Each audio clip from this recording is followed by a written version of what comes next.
नमस्कार मित्र हो. नवीन शैक्षणिक धोरण 2020 पुढच्या पिढ्यांवर, समाजावर आणि देशांवर मोठा परिणाम करणार आहे. मोठा प्रभाव त्याचा पुढच्या पिढ्यांच्या जीवनावर आणि समाजावर असणार आहे. तर या नवीन शैक्षणिक धोरण 2020 मध्ये नेमकं आहे तरी काय?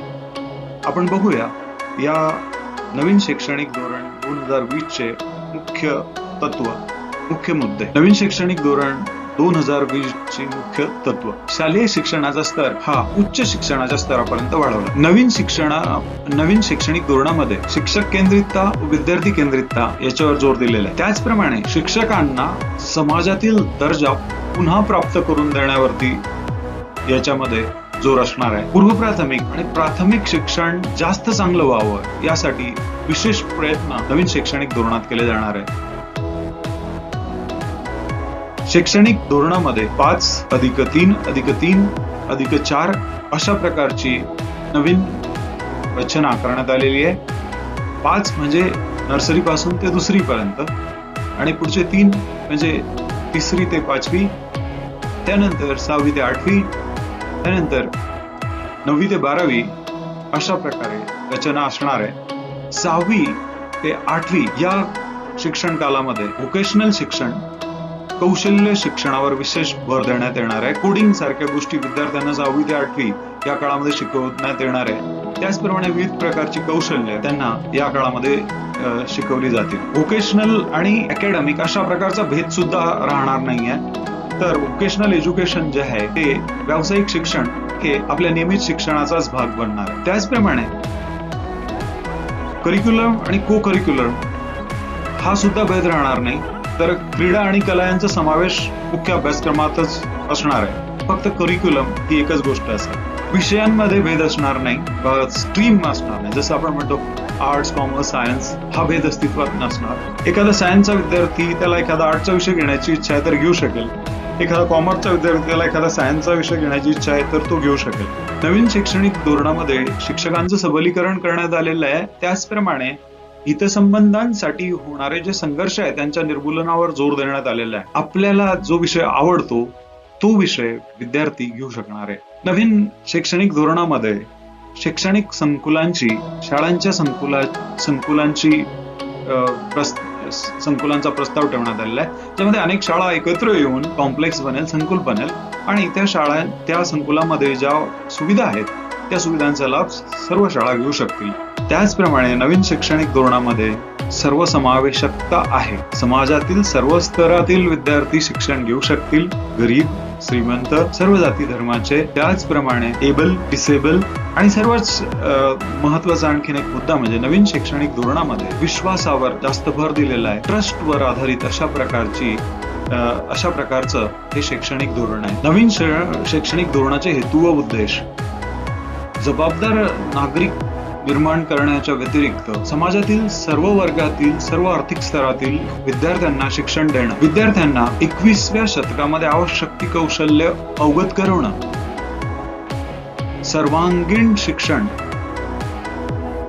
त्याचप्रमाणे प्राथमिक व पूर्व प्राथमिक शिक्षणावरती खास जोर देण्यात आलेला आहे. प्राथमिक आणि पूर्व प्राथमिक शिक्षणामध्ये जास्तीत जास्त मातृभाषेचा उपयोग करण्यात यावा यावर जोर देण्यात आलेला आहे. नाविन्यपूर्ण, सृजनशील आणि गमतीशीर अशा प्रकारच्या अनुभूतीवर आधारित अशा प्रकारच्या अध्ययनावर, शिक्षणावर नवीन शैक्षणिक धोरण जोर देते. नवीन शैक्षणिक धोरण रुची, अभिरुची, गरज या सर्व गोष्टींचा विचार करून विद्यार्थ्यासाठी योग्य त्याच्या अभिरुची, त्याच्या अभिक्षमता यांच्यानुसार योग्य टेलर कट अशा प्रकारचा शैक्षणिक प्रोग्राम विद्यार्थ्यासाठी उपलब्ध करून देईल. नवीन शैक्षणिक धोरणामध्ये ज्ञान मतेकोण सर्व विषयांचे एक आहे अशा प्रकारचा दृष्टिकोन ठेवण्यात आलेला आहे. त्यामुळे विज्ञान शाखेचा विद्यार्थी हा कला शाखेचा विषय घेऊ शकेल. वाणिज्य शाखेचा विद्यार्थी हा विज्ञान शाखेचा विषय घेऊ शकेल. थोडक्यात काय तर विज्ञान, कला आणि वाणिज्य, आर्ट्स, कॉमर्स, सायन्स हा भेद राहणार नाही. त्याचप्रमाणे करिक्युलम आणि को करिक्युलम हा पण भेद राहणार नाही. एकच करिक्युलम असेल, त्याच्यामध्ये सर्व विषयांचा समावेश असेल आणि क्रीडा आणि कला यांचा सुद्धा अभ्यासक्रमात समावेश असेल. को करिक्युलम अशी कोणती गोष्ट राहणार नाही. मातृभाषेतील शिक्षणावर 5वी पर्यंत जोर देण्यात येईल. मातृभाषेतून शिक्षणावर जोर देण्यात येईल. त्याचप्रमाणे 2030 पर्यंत 100% विद्यार्थी हे 10वीच्या परीक्षेला बसतील अशा प्रकारचं एक लक्ष्य निश्चित करण्यात आलेलं आहे शैक्षणिक धोरण 2020 मध्ये. तर पूर्व प्राथमिक व प्राथमिक शिक्षण 3 ते 8 वर्ष वयोगटाच्या विद्यार्थ्यांना देण्यात येईल. हा पहिला गट असेल. 5 आपण जेव्हा म्हणतो की पहिल्या गटामध्ये पूर्व प्राथमिक आणि प्राथमिक हे 5 वर्ष येतील. त्याच्यामध्ये early childhood care and education हे गमती जमतींवर आधारित अशा प्रकारचं सर्वांगीण शिक्षण असेल.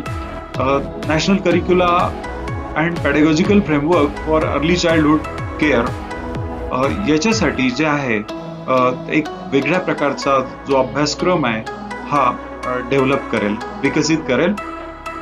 या पूर्व प्राथमिक आणि प्राथमिक शिक्षणामध्ये जोर देण्यात येईल की सर्व मुलं ही साक्षर होतील, त्यांना लिहिता वाचता येईल आणि त्यांना आकडे मोजता येतील, आकडेमोड करता येईल. तर लिटरसी आणि न्यूमरसी याच्यावर प्राथमिक शिक्षणामध्ये जोर दिलेला आहे. त्याचप्रमाणे भाषिक कौशल्य ते अवगत करतील आणि प्राथमिक शिक्षण हे मातृभाषेमधून जास्तीत जास्त देण्यावर जोर आहे 5वी पर्यंत. या विद्यार्थ्यांमध्ये ज्याला आपण सायकोमोटर स्किल म्हणतो, hand I coordination, hand leg coordination, वेगवेगळ्या प्रकारच्या ज्या क्रिया आहेत, शारीरिक क्रियांचं जे संतुलन आहे त्याला आपण सायकोमोटर स्किल म्हणतो. ह्या डेव्हलप करण्यावरती, यांचा विकास करण्यावरती प्राथमिक शिक्षणामध्ये जोर असेल. त्याचप्रमाणे मूल्य शिक्षणावर सुद्धा प्राथमिक शिक्षणामध्ये आणि पूर्व प्राथमिक शिक्षणामध्ये जोर देण्यात येणार आहे. शारीरिक भावनिक विकास याकडे खास लक्ष दिलं जाणार आहे. तर नवीन शैक्षणिक धोरण जे आहे एकांगी नाहीये. याच्यामध्ये विद्यार्थ्याच्या सर्वांगीण शिक्षणावर जोर देण्यात आला आहे आणि सगळ्या विषयांना महत्व देण्यात आलेलं आहे.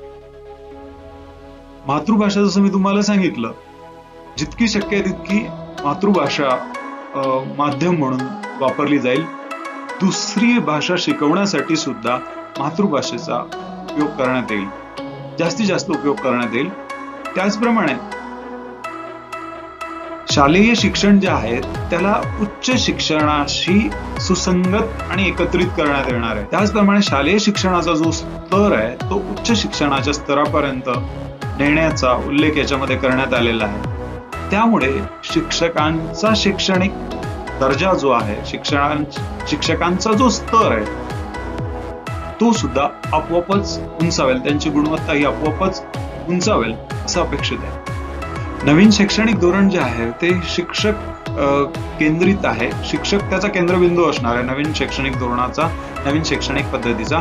मात्र हे शिक्षण विद्यार्थी केंद्रितच असणार आहे. शिक्षकाचा समाजातील दर्जा उंचावण्याचा या शैक्षणिक धोरणामध्ये उल्लेख केलेला आहे. शिक्षकाचा समाजातील दर्जा वाढवण्यासाठी या शैक्षणिक धोरणात विशेष प्रयत्न केलेले आहेत. त्याचप्रमाणे 3री पर्यंत मुलांना साक्षर करणं, त्याच प्रकारे सगळ्या प्रकारचे अंकमोड त्यांना करता येईल यावरती जोर देण्यात आलेला आहे. NPST national professional standard for teacher will be set. National professional standard for teacher will be set. शिक्षकांसाठी एक स्टँडर्ड प्रस्थापित करण्यात येणार आहे. NPST हे करेल. त्याचप्रमाणे 4 वर्षाचा BEd इन्क्लुझिव्ह अशा प्रकारचा एक शैक्षणिक मॉड्यूल हे नवीन शैक्षणिक धोरणामध्ये त्याचा उल्लेख करण्यात आलेला आहे की डिग्री आणि त्याच्याबरोबर BEd एकत्र. त्याचप्रमाणे 3 वर्षाचा बॅचलर, 1 वर्ष आणि 1 वर्ष BEd अशा प्रकारे मल्टीडिसिप्लिनरी म्हणजे वेगवेगळ्या विषयांमधून येणाऱ्या विद्यार्थ्यांसाठी अशा प्रकारचा पण ऑप्शन त्याच्यामध्ये असेल. 3 वर्षाची डिग्री आणि 1 वर्षाचं BEd. त्याचप्रमाणे डिग्री आणि BEd एकत्र अशा प्रकारचा सुद्धा अभ्यासक्रम हा शिक्षकांसाठी देण्यात येणार आहे.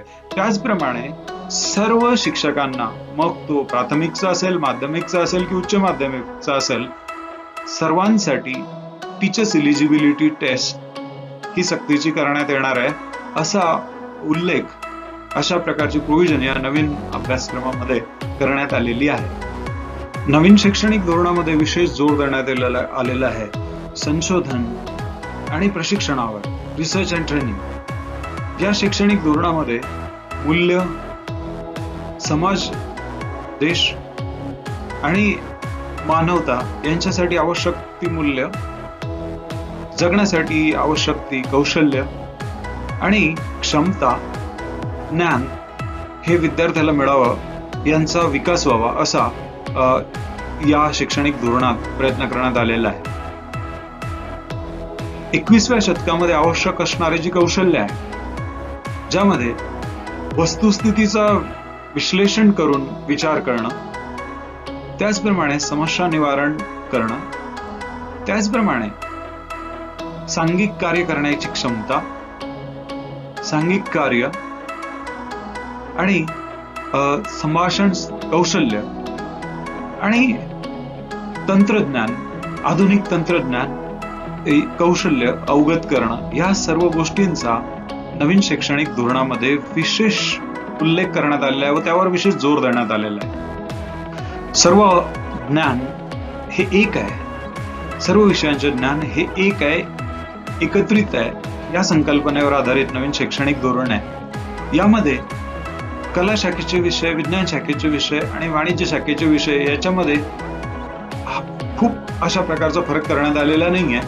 व्यावसायिक शिक्षण आणि अभ्यासक्रम, व्यावसायिक शिक्षण आणि इतर शैक्षणिक विषय अशा प्रकारचा भेद सुद्धा ठेवण्यात आलेला नाहीये. व्यावसायिक शिक्षण जसं कार्पेंट्री, प्लंबिंग,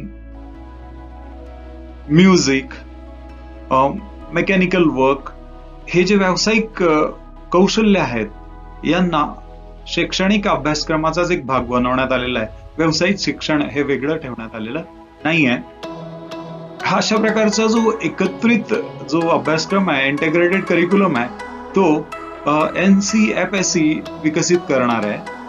तर नवीन अभ्यासक्रमामध्ये क्रीडा, कला यांना को करिक्युलर असं न ठेवताना त्यांना करिक्युलमचाच भाग बनवण्यात आलेला आहे.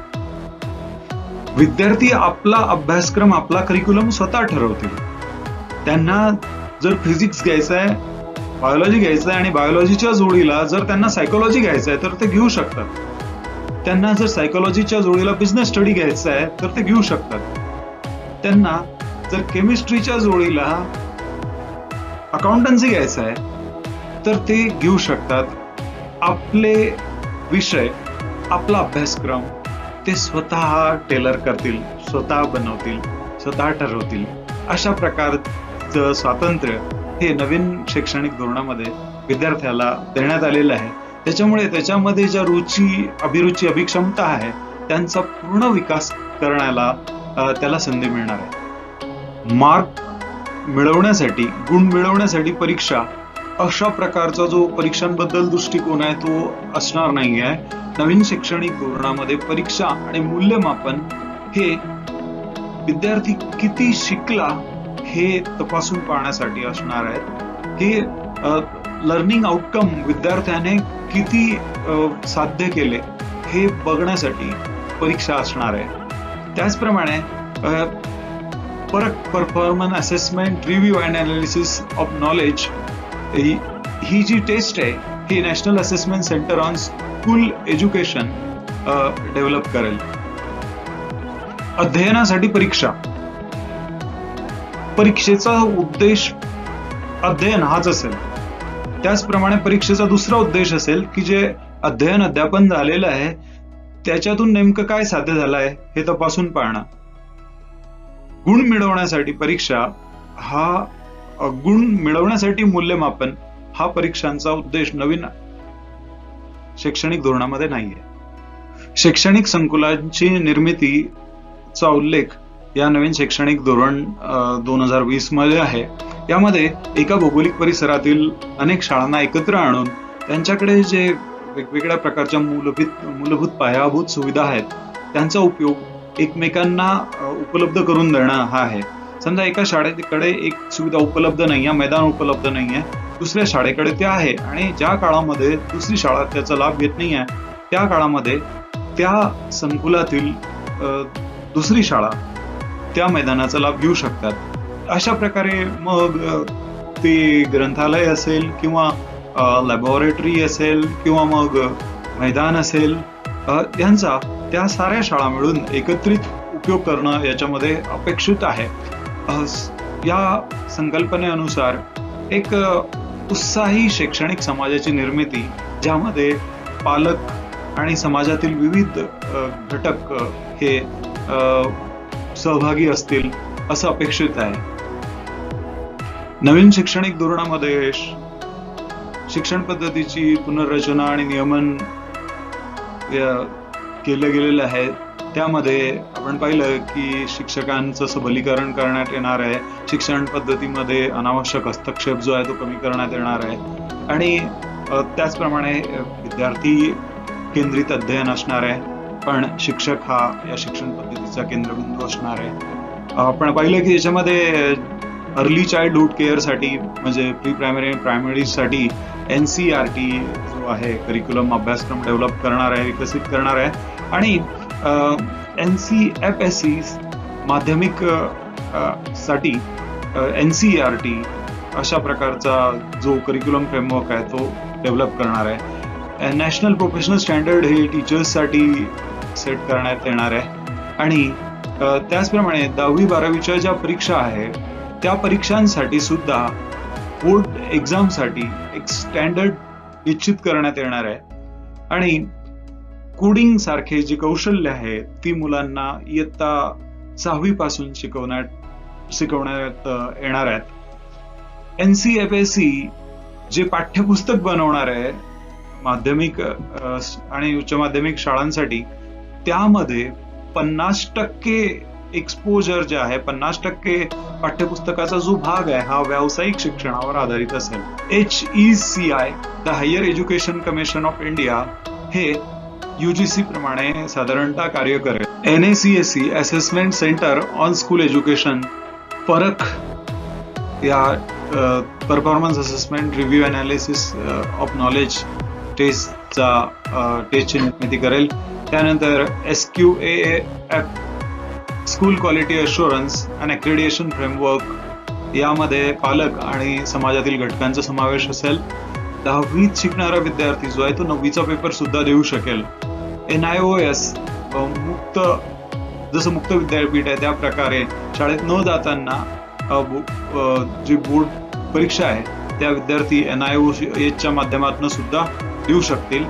त्याचप्रमाणे गुण मिळवण्यासाठी शिक्षण याऐवजी काहीतरी चांगलं शिकण्यासाठी परीक्षा, गुण मिळवण्यासाठी परीक्षा याऐवजी काहीतरी चांगलं जे मुलामध्ये आहे ते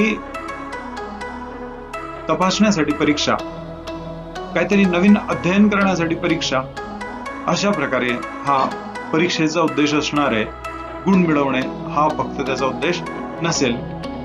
त्याचप्रमाणे कार्यक्षमतेवर आधारित शिक्षण, उद्देशांवर आधारित शिक्षण आणि अनुभवांवर आधारित अध्ययन अशा प्रकारच्या शिक्षण पद्धती, अशा प्रकारच्या शैक्षणिक पद्धतींचा उपयोग करून वैज्ञानिक एक प्रकारचे वैज्ञानिक दृष्टिकोन हा विद्यार्थ्यांमध्ये निर्माण करण्याचा हेतू या नवीन अध्यापन पद्धतीमध्ये ज्यांचा उल्लेख नॅशनल एज्युकेशन पॉलिसी 2020 मध्ये आहे. येत्या 10-15 वर्षामध्ये आज जे जॉब्स अस्तित्वात आहे त्यापैकी 65% जॉब आहेत ते नसणार आहेत.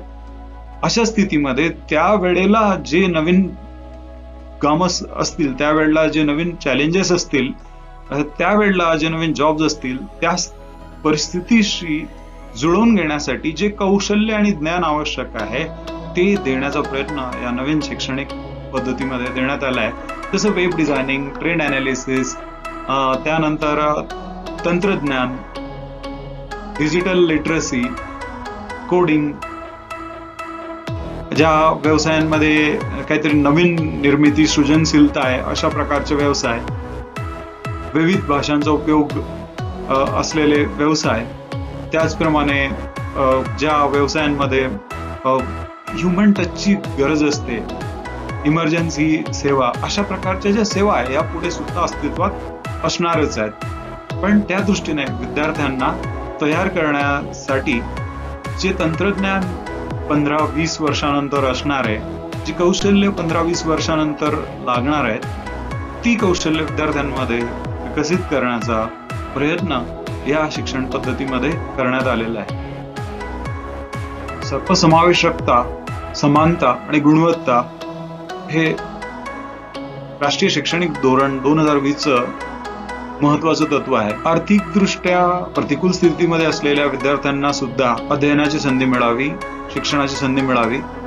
सामाजिक दृष्ट्या प्रतिकूल स्थितीमध्ये असलेले, शारीरिकदृष्ट्या, मानसिकदृष्ट्या प्रतिकूल स्थितीमध्ये असलेले सर्वांना शिक्षणाची संधी मिळावी, सर्वांना आवश्यक त्या सुविधा मिळाव्या. कारण गुणवत्ता ही समानतेमधून येते, समानतेवर आधारित असते. जर समानता असेल तर गुणवत्ता निर्माण होईल. हे या नवीन शैक्षणिक धोरणाचं महत्वाचं तत्व आहे. शाळा विद्यार्थ्यांना शैक्षणिक प्रक्रियेमध्ये गुंतवून ठेवण्यासाठी आवश्यक ते स्रोत उपलब्ध करून देतील आणि पालकांना सुद्धा आणि समाजातील घटकांना सुद्धा यामध्ये, या शालेय प्रक्रियांमध्ये सहभागी करून घेतील अशी अपेक्षा यामध्ये आहे. शैक्षणिक धोरण 2020चं एक मूलभूत तत्व आहे विश्वास. जर विश्वास नाही तर ऊर्जा नाही, जर विश्वास नाही तर सबलीकरण नाही, जर विश्वास नाही तर मालकी हक्क नाही, जर विश्वास नाही तर उत्तरदायित्व नाही, जर विश्वास नाही तर जबाबदारी नाही. संस्थेमध्ये विश्वास हा आवश्यक आहे जर गोष्टी वेळेमध्ये आणि योग्य पद्धतीने व्हायच्या असतील तर. विश्वासामुळेच लोक योग्य कार्य करण्यास सबल होतात आणि ते कार्य केल्यानंतर कठोर तपासणीसाठी सुद्धा ते उत्तरदायी असतात. राष्ट्रीय शैक्षणिक धोरण 2020चा जो मसुदा तयार करण्यात आला, जो ड्राफ्ट तयार करण्यात आला, त्या ड्राफ्टिंग कमिटीचे चेअरमन डॉक्टर के कस्तुरीरंगन हे होते. यावेळी भारतीय शिक्षण पद्धतीच्या इतिहासाचं अवलोकन करणं रोचक ठरेल. प्राचीन काळामध्ये भारतामध्ये जी शिक्षण पद्धती होती त्या शिक्षण पद्धतीचा उद्देश होता मुक्ती किंवा आत्मज्ञान. त्यानंतर चातुर्वर्ण्यावर आधारित अशा प्रकारची शिक्षण पद्धती आली. त्यामध्ये वेगवेगळ्या वर्णाच्या लोकांना वेगळ्या वेगळ्या प्रकारचं शिक्षण ते देण्यात येत होतं. खऱ्या अर्थाने शिक्षणामध्ये समानता, सर्वांसाठी शिक्षण आलं हे गुप्त काळामध्ये, बुद्ध काळामध्ये.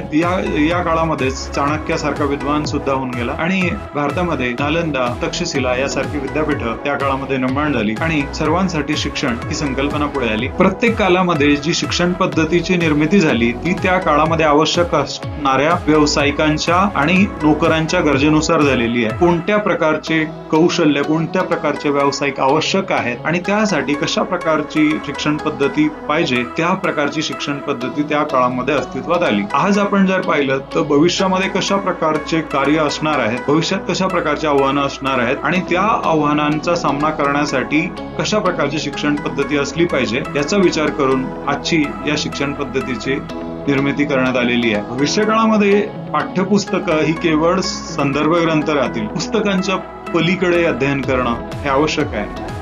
अनुभूतीवर आधारित अध्ययन करणं आवश्यक आहे.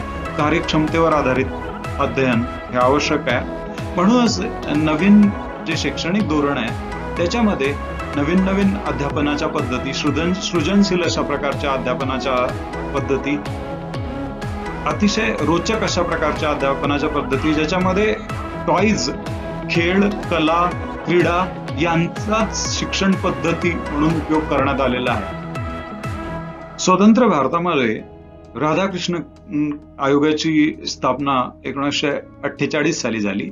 त्याला आपण विद्यापीठ आयोग असं पण म्हणतो. त्यानंतर मुदलियार कमिशन किंवा माध्यमिक शिक्षण आयोग 1952 मध्ये, त्यानंतर कोठारी आयोग 1964 ते 68च्या काळात कार्य केलं आणि 1968 मध्ये शैक्षणिक धोरण 1 NEP 1 लागू झाले.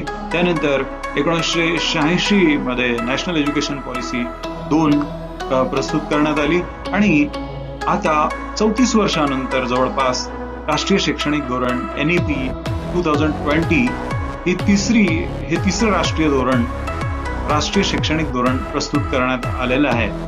हा बदल लवकर घडायला हवा होता, थोडा उशिरा घडलेला आहे 34 वर्षानंतर, परंतु योग्य दिशेने आहे. आणि आतापर्यंतच्या ज्या शैक्षणिक धोरणं होती ते सगळे शैक्षणिक धोरणं फक्त त्यामध्ये अनेक प्रकारची भेदाभेद होती. जसे एक विषय महत्वाचा, दुसरा विषय कमी महत्वाचा. त्याचप्रमाणे क्रीडा, कला यांना त्या प्रमाणात महत्त्व देण्यात आलेलं नव्हतं. अध्यापन पद्धती ज्या आहेत त्यांच्यामध्ये नाविन्यपूर्णता एवढी नव्हती. तंत्रज्ञानावर एवढा जोर नव्हता. ही जी शैक्षणिक धोरण आहे, शैक्षणिक धोरण 2020 यामध्ये वर्गातला टॉपर, वर्गात जो अध्यापनामध्ये विज्ञान सायन्स मध्ये पहिला येणारा विद्यार्थी आणि शेवटचा येणारा विद्यार्थी, हे दोन्ही विद्यार्थी महत्वाचे आहे. आणि जो वर्गामध्ये मॅथ्स मध्ये प्रथम येतोय तो महत्वाचा आहे. त्याचप्रमाणे जो क्लासमध्ये स्पोर्ट्स मध्ये पहिला येतोय, आर्ट्स मध्ये पहिला येतोय, अकाउंट्स मध्ये पहिला येतोय, हिस्ट्री मध्ये पहिला येतोय, हा प्रत्येक विद्यार्थी या नवीन शैक्षणिक धोरणामध्ये महत्वाचा आहे. आणि त्या प्रत्येकाला काही ना काही उदरनिर्वाहासाठी भविष्यात साधन मिळेल अशा प्रकारची हे शैक्षणिक धोरण आहे, ज्याच्यामध्ये विद्यार्थ्यांना व्यवसायाभिमुखता सुद्धा शिकवली जाणार आहे. वेगवेगळ्या प्रकारच्या कौशल्य शिकवण्यावर जोर आहे. आतापर्यंतच्या शैक्षणिक धोरणांमध्ये या गोष्टी नव्हत्या. तंत्रज्ञानावर जोर नव्हता, सृजनशीलतेवर, नाविन्यपूर्णतेवर जोर नव्हता आणि त्याचप्रमाणे नाविन्यपूर्ण अशा अध्यापन पद्धतींवर जोर नव्हता. शिक्षकांच्या प्रशिक्षणावर जोर नव्हता. शिक्षकांचा दर्जा समाजामध्ये वाढावा यावरती जोर नव्हता. म्हणून मला असं वाटतं की हे शैक्षणिक धोरण 2020 हे निश्चितच आपल्या विद्यार्थ्यांना समर्थ करेल आणि या शैक्षणिक धोरणामुळे निर्माण होणारे जे विद्यार्थी आहे ते निश्चितच फक्त आपला उदरनिर्वाहच चालवणार नाही, तर आपापल्या कार्यक्षेत्रामध्ये आपला ठसा उमटवतील व एक मजबूत अशा प्रकारच्या समाजाची निर्मिती करतील.